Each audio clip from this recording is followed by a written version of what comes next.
In the American post-war landscape, the late 1940s were a time of renewed connection, but also for many, this really profound loneliness. Hmm. And if you were a single woman back then, maybe looking for a second chance, you might have turned to the small column in the newspaper, the Lonely Hearts ads. It was a marketplace of hope, really. But for two people, Raymond Fernandez and Martha Beck, those columns they were a blueprint for a hunting ground. A truly disturbing story. It really is. This is a case where the promise of intimacy was the bait and, well, trust became completely fatal. We're focusing on the Lonely Hearts killers Fernandez and Beck, who, between about 1947 and 1951, carried out one of the most chilling and systematic crime sprees in modern history. And our mission today is to really unpack the source material and analyze their methodology. We're going to look at the intricate manipulation, the intense psychological dependency that bound them together. And why it's still so relevant. Exactly. Yeah. Most critically, why their methods luring vulnerable people with the promise of love are still shockingly relevant today with, online dating and financial scams. Their case really is a cornerstone of criminal psychology. It's just such a detailed study in emotional, financial, and then ultimately fatal exploitation. It is. It shows you exactly how deeply a predator can burrow into someone's life using really nothing more than charm and that universal need for connection. Okay, so let's set the historical scene. The late 40s. Right. You have to remember, this was a pre-digital world. Seeking love wasn't a swipe away. The newspaper personal ad was a legitimate, if sometimes, slightly stigmatized way for lonely people to connect. It was a formal invitation to strangers. A very formal one. And what Fernandez understood, which is so predatory, is that the people placing these ads were explicitly advertising their vulnerability. Yes. They were signaling, I'm looking for a companion, preferably long-term. It's just a self-selected group of people who are emotionally primed for this. Exactly. And the source material is very clear about their target profile. They weren't just looking for anyone. Yeah. They systematically focused on widows and single women, often people who were already isolated. And crucially, they prioritized women with savings, inheritances, or, ideally, their own property. So the system was simple but just ruthless. The ad offers this respectable image. Fernandez calls himself a wealthy, respectable bachelor, and the responses give him a pre-qualified list of financial targets looking for love. It made the con so easy from the start. Fernandez provided the fantasy, but it was Martha Beck who provided the key element to make it all seem normal. Let's get into that partnership dynamic, because that's where the real analysis is. Fernandez was the face of the operation, the manipulator. Beck was his devoted accomplice, but was he always the one in charge? The sources are pretty consistent. Fernandez was absolutely the architect of the narcissist who needed to be in control. But, and this is key, Beck's involvement is what made the whole thing credible. How so? Without her, Fernandez is just a suspicious single man moving in with a new woman very, very quickly. Okay. But with her posing as his sister, sometimes even his daughter, it creates a facade of what? Domesticity? Of family. Exactly. It creates immediate trust.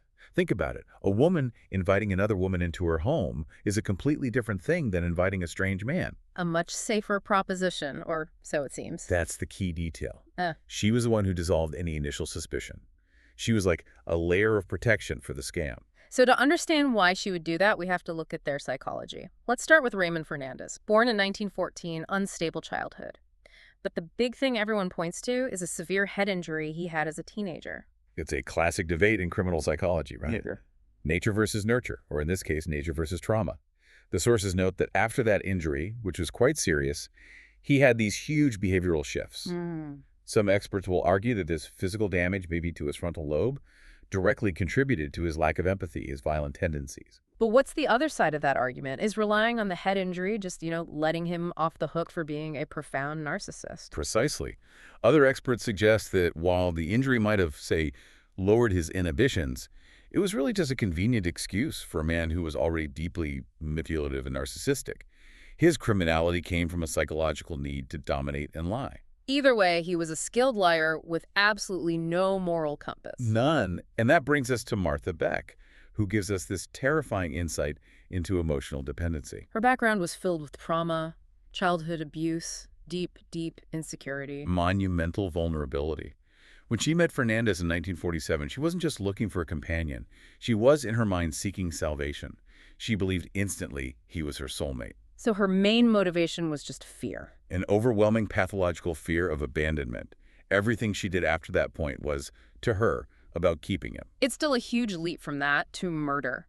If she was so dependent, why did she have to be an active participant? Why couldn't Fernandez just handle the violence himself? Because her participation solidified their bond. It was part of his control. By involving her in the murders, he ensured her silence, her loyalty, and, critically, his own sense of dominance. She wasn't just a follower. No, she was fulfilling a role he gave her. She rationalized the murders as necessary to protect their love, a love that only existed in this fantasy world he built. Which brings us to the core psychological concept here. Folie à deux, a shared psychosis. And what's fascinating here is how it worked. Fernandez, the dominant one, he creates the delusion. We're soulmates, we're destined to be together, and anyone who threatens us is disposable. And Beck, the submissive partner, just accepts and internalizes it completely. She reinforces his worldview. It creates this destructive feedback loop where his escalating violence is met with her total compliance, and her compliance gives him permission to go even further. They stopped being two criminals and became one single predatory entity. That's why this case is still studied. Absolutely. It's a primary example for killer couples. The narcissist found the perfect victim, someone whose fear of being alone was stronger than her moral compass. Okay, let's move to the action, their modus operandi. Once he made contact, he didn't rush things, did he? It was a very cold, calculated strategy. Methodical. It was designed for deep psychological and financial infiltration. Step 1. The wooing. He'd shower the victim with charm, flattery, promises of marriage, creating this sense of urgency. And that worked because they were already looking for it. So step 2, move in. Right. Establish physical presence that allows him to monitor her, and it signals he's serious. And being there gives him access to the real target. Step 3. The finances. This happened fast, usually under the guise of, planning our future together, combining savings for a home. At this point, the victim is emotionally and financially entangled. And then comes the most insidious part. Isolation. They worked systematically to sever her connections. They'd intercept mail, block phone calls, create tension with family and friends. So the victim starts to believe that the only people she can trust are them. Exactly. And only when she was totally isolated, dependent, and her money was gone, only then would it turn fatal. It's a template for coercion we still see all the time. And the scale of this. It's chilling because we don't even know the real number of victims. No. Estimates range wildly, from 5 confirmed in court to maybe over 20 suspected victims across several states. And that's because of how they disposed of the bodies. It speaks to their cold-blooded efficiency. They weren't using elaborate methods. They were using the victim's own home against them. Bodies buried in basements, in shallow graves on the property. Just think about that. To kill someone in their home, bury them under the floorboards, and then just move on. The level of compartmentalization is incredible. And the murders themselves were brutal. Drugging, beatings, strangulation. This was not clean, calculated killing. This was messy violence fueled by control and the need to get rid of a problem. So their reign finally ends in 1951, and it's because they made one mistake. They failed to completely isolate a victim. Yes, the disappearance of Delphine Downing and her young daughter in Wyoming. In that case, the family got suspicious almost immediately and called the authorities. The trail led right to them. It did.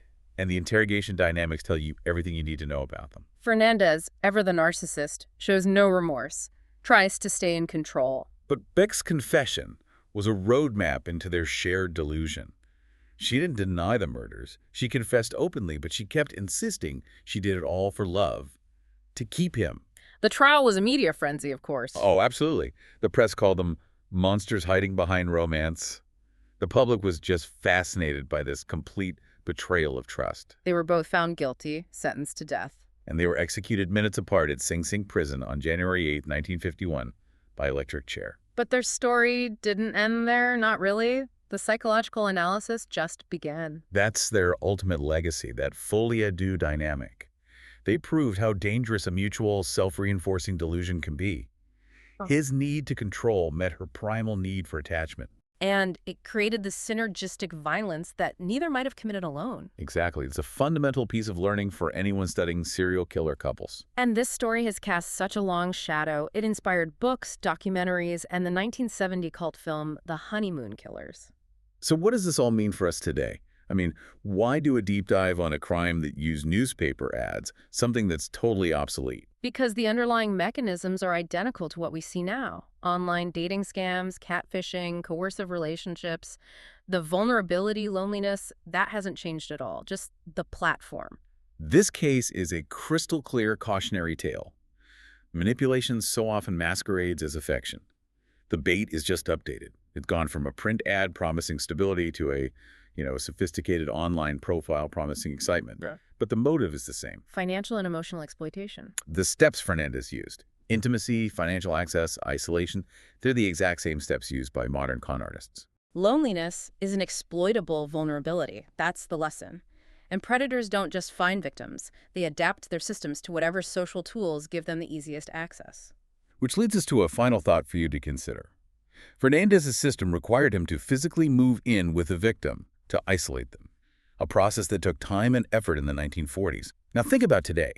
What specific ways do modern social tools, from crafting fake online histories to the speed of forming intense emotional bonds to the sheer volume of superficial interactions, paradoxically make that crucial first phase of manipulation, the isolation, even easier now than it was in the more closely knit society of the late 1940s? It's worth analyzing the platform as much as the crime itself.